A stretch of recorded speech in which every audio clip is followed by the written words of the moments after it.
You see, God works in the ordinary to do what is absolutely extraordinary.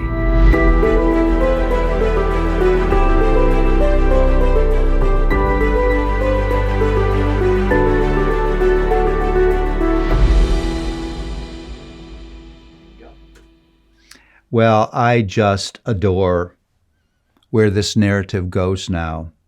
I'm going to entitle our next study, Miracle on the Nile. Let me read from chapter 2, verses 1 through 4. Now a man from the house of Levi went and took as his wife a Levi woman. And the woman conceived and bore a son. And when she saw that he was a fine child, she hid him for 3 months. You remember, she hid him because Pharaoh's command was to murder all of the male newborns. When she could hide him no longer, she took for him a basket made of bulrushes and daubed it with bitumen or tar and pitch.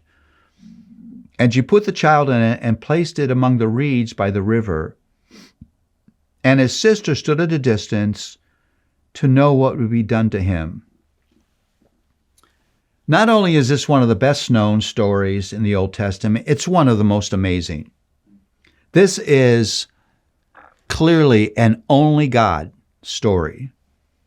You would think that if you place your newborn son in a basket in the Nile, both the story and his life are over. Short story. But God. But the power of God's divine plan, the power of his divine sovereignty, the reality of his almighty power and his willing intervention. This story was far from over because of 4 things. Here's the first one. By God's plan, the sister of the baby boy decided she would just stand and sort of in hiding and watch what would happen to him.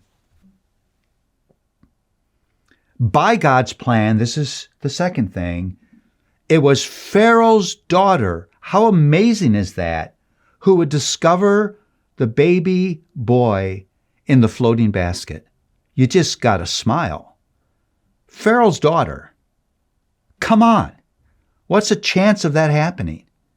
Well, God's the chance. God's the reason. Here's a third thing. By God's plan,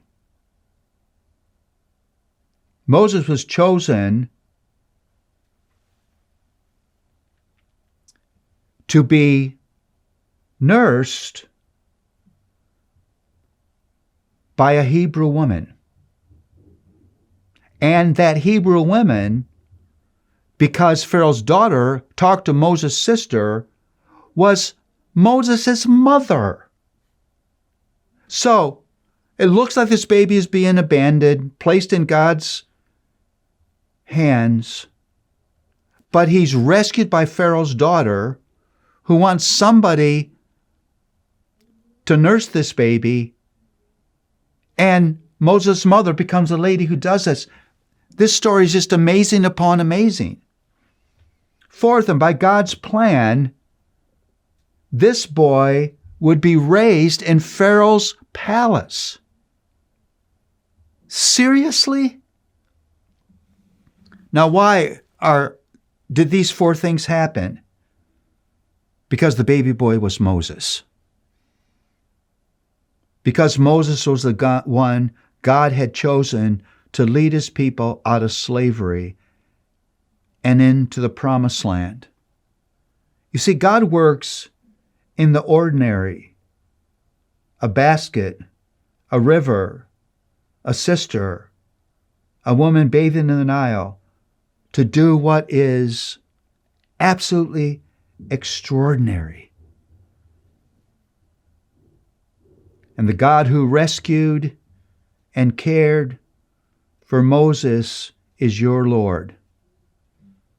In the ordinary moments of your life, don't underestimate God's power and willingness to do extraordinary, unexpected things.